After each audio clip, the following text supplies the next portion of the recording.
So, students, today we are going to study the most important topic, the revolt of 1857. This is a very important topic. It finds mention again in your board class 10th also you will be studying this topic. So kindly pay more attention to this one. So what is this revolt of 1857? It is basically the rebellion which happened by the Indians against the unjust British rule. We saw in 1757 happened the Battle of Plassey, which was a great turning point which marked the transition of Britishers from being traders to going on to become rulers. From 1757, they came up with different strategies, policies, and began to expand their political rule, political control over the country. It is 100 years later, in 1857, that the first revolt or the rebellion happens against the unjust British rule.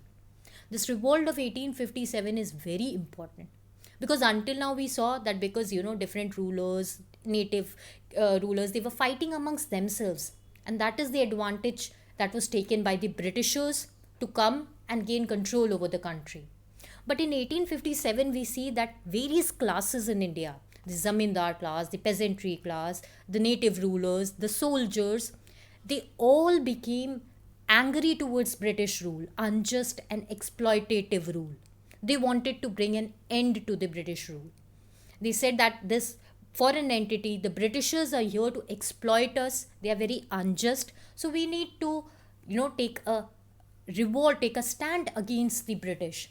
And that is how we see that for the first time happens the rebellion against the Britishers in 1857.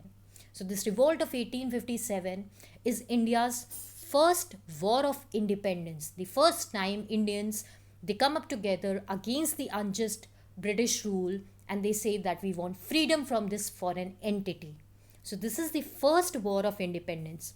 Although it will take another 100 years to gain independence from the Britishers, but this is the first attempt made by Indians, by the different classes of India, to put up a rebellion against the Britishers. The revolt of 1857. The Britishers, even today, they say that this revolt of 1857, it was not a war of independence, it was just a small sepoy mutiny. That is the soldiers' rebellion. It was not nothing huge, nothing great. They try to downplay this revolt. But we know that the Indians, most of the classes of Indians, most of the regions, especially of North India, they rose in rebellion against the British. And this was the first great war of independence, and it is very important. So, in this chapter, we will be studying the causes, what were the reasons why people were turning against the British rule, what all classes were turning against the British rule, where did this revolt spread in what all areas. We will be talking about the great leaders who led this revolt, Rani Lakshmi Bai, Kuwar Singh, Nana Sahib, and all these great freedom fighters, rulers, great, the rebellions, that leaders that we talk about who took up the lead in this revolt of 1857. Then we'll be talking about what was the result of this war, what changes were brought about after this revolt of 1857. So today we are going to begin with the causes of revolt of 1857. First, we are going to talk about the economic causes. So we see that Britishers came here through various different policies of Lord Dalhousie that we have already studied about, doctrine of lapse. Then there was subsidiary alliance introduced, doctrine of paramountcy introduced by method of war. They were gaining control of different regions of India. From 1757 onwards, they began taking control over the different parts of the country. Now, once they took political control, they introduced many new economic policies which were not in the favor of our country, India. British, they diminished the economic wealth of India. Diminished, that is, they began to reduce, they exploited the economic wealth of India for their own interests. Exploited the Indian raw materials for producing industrial goods in Britain. We know by this time industrial revolution had happened in Britain. What did industrial revolution do? Industrial revolution meant there were factories set up in Britain. Now machines were installed in these factories. Now they could, manufacture goods in very small amount of time in large quantities. Because if a single person will take 20 days to prepare a shirt, a simple machine can produce 20 shirts in 1 hour. So now with the coming of machines and industrial revolution, a large quantity of goods could be manufactured in small amount of time. So what did the Britishers do? Industrial revolution had come in Britain, it had not come in India. Now there were factories in Britain, they required raw materials. So Britishers, they used to take the raw materials from India at very low prices. Very low prices, they would take the raw materials from India, take it to Britain, send it to their own industries, manufacture the goods, and those finished goods were again brought back and sold in the markets of India. So they were making double profits here. They were taking the raw materials at very low prices and then manufacturing goods, and also finding the market in India, selling their own goods and making profits.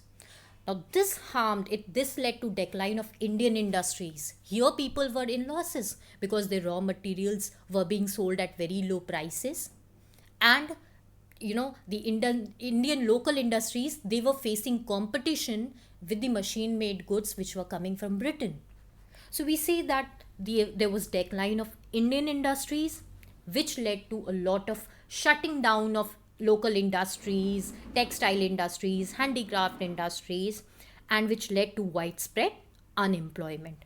So one of the major reason was this using or taking of the raw materials from India, taking it to Britain and manufacturing their own industrial goods, which were again sold here.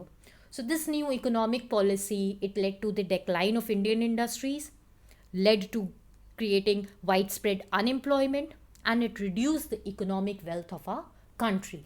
So this added to a lot of anger among the Indian people.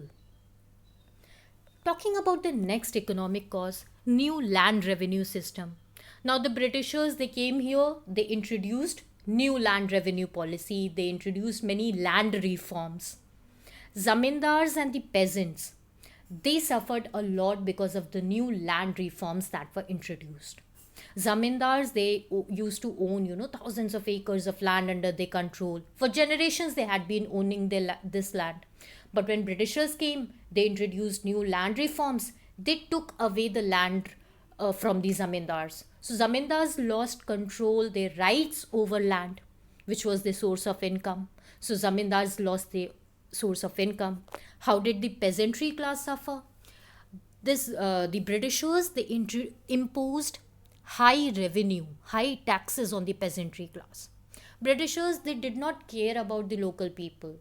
There could be time when there was drought, there was monsoon failure, there would be no rains, or there could be flooding, the crop would be destroyed. But these Britishers, they did not take into account these things. They said, we want this amount of revenue no matter what the weather condition is. They did not give any relaxation to the peasantry. They demanded high revenue. You must have seen the movie Lagan, if at all you have seen, that how the Britishers, they said, we want this amount of revenue, we don't care if there has been any. They said that they didn't care if there has been any natural calamity or any reason for the failure of crops.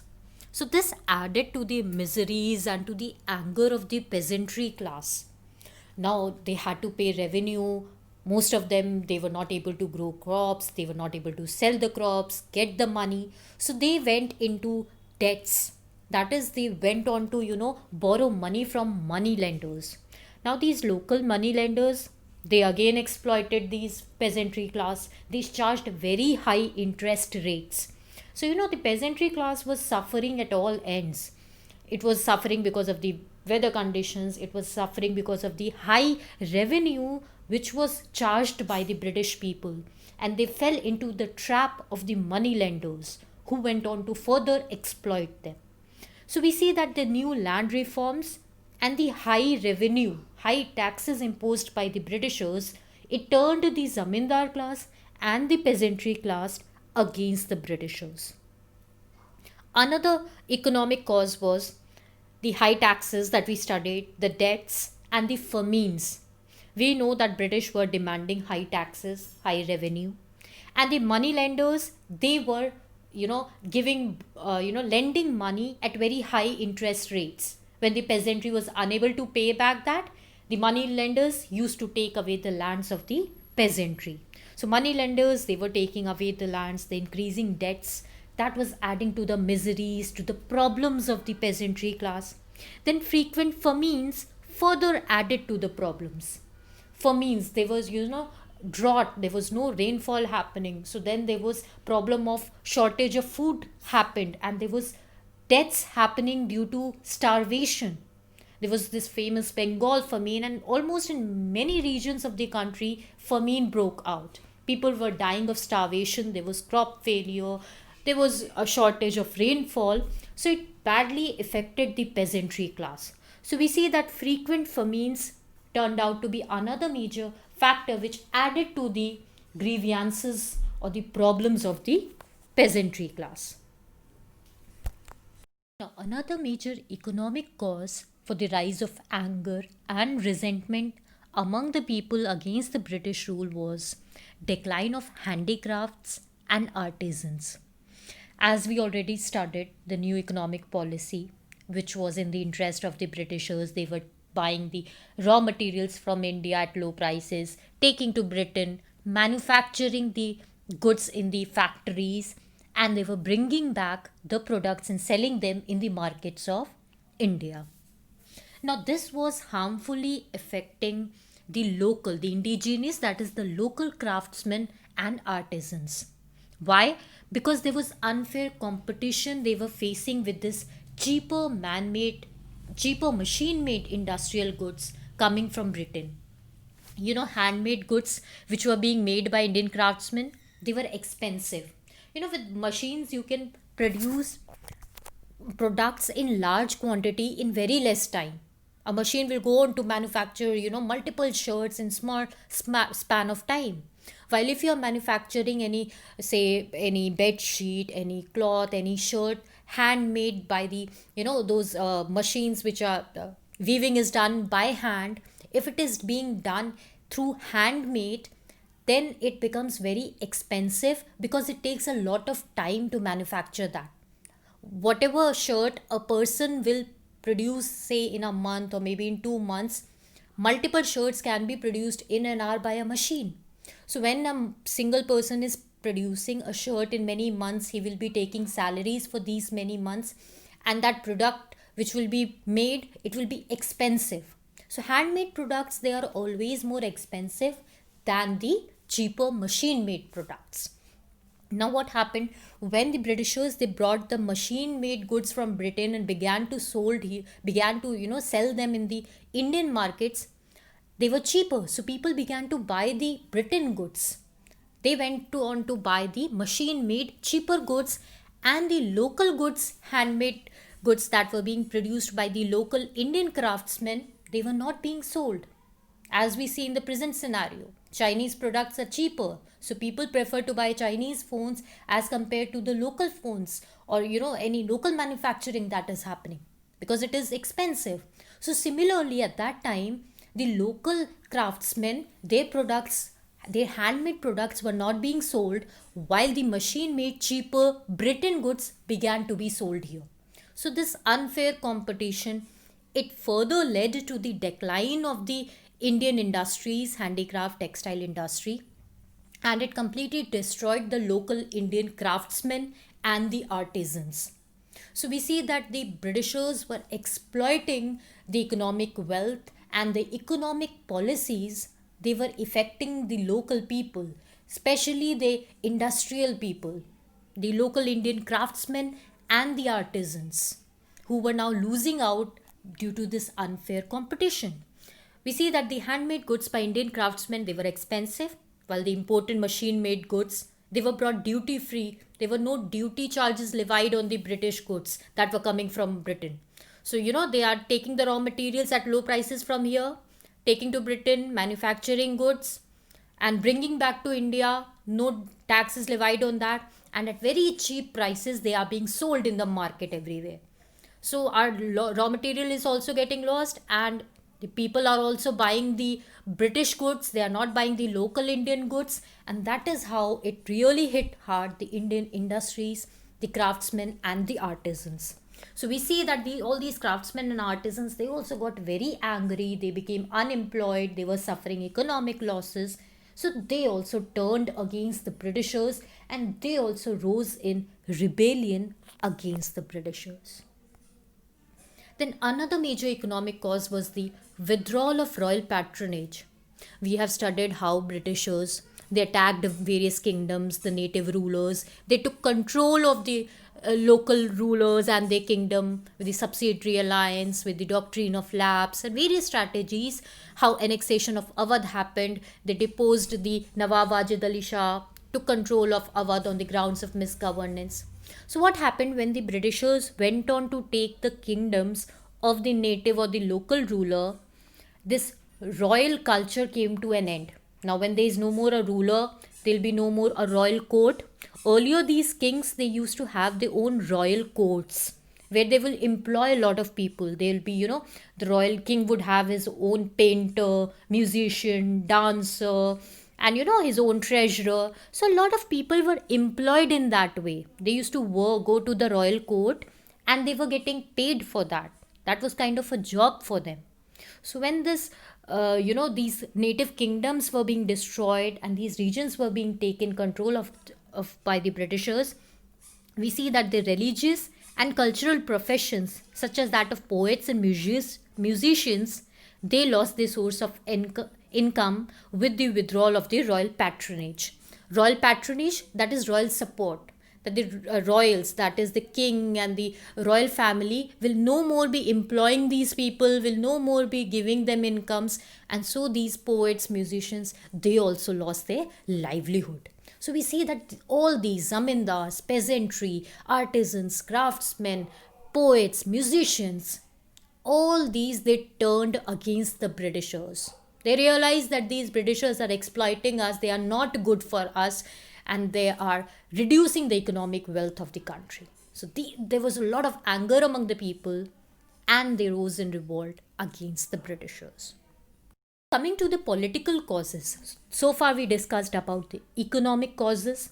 Coming to the political causes, we already have studied in our previous chapter when we talked about various strategies by which British were gaining and expanding their control over India.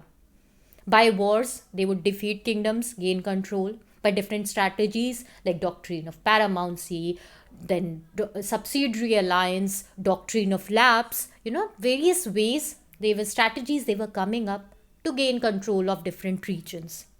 The British policy of annexation of territories, it led to decline of Mughal rule and displaced the ruling classes. So we see how the decline of Mughal rule and the empire came about with the coming of the Britishers. So again, they were displaced. The ruling classes, they lost their power.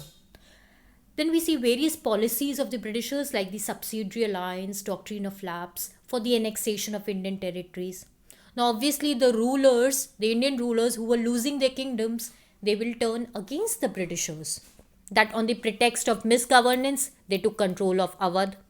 Then they took control of Satara, Jhansi, Nagpur regions using doctrine of lapse. So all these native rulers, they were becoming very angry that you are using different strategies in unfair way. You are taking away our kingdom. So they were also angry with the Britishers. Indian rulers who accepted subsidiary alliance. We have studied subsidiary alliance, how the entire control was in the hands of the Britishers. The local ruler, he had to take the permission of the British resident for forming any treaties or entering into any alliance or taking any decision. They had to take the permission of the Britishers. So they were losing their independence. The native rulers, they did not have the authority to make their own decisions. They were losing their independence. The armies were disbanded and they became dependent on the company. That is, they became dependent on the Britishers.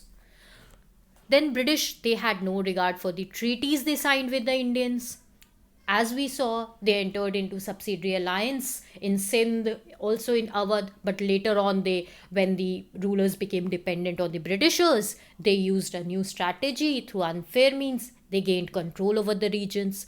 We saw how in Awadh, after Nawab Wajid Ali Shah became more relaxed, that the company is managing everything. Then the company took over the annexation of Awadh, saying that the Nawab is misgoverning, he's not properly managing the political affairs. So we see they did not care for the treaties and all. They manipulated the treaties, changed the conditions, and came up with various policies to gain control over different regions or territories. So obviously, this turned the native local rulers against the Britishers. So we see that this ruling class also turned against the Britishers. There was a lot of anger and discontentment, resentment among the rulers also against the Britishers.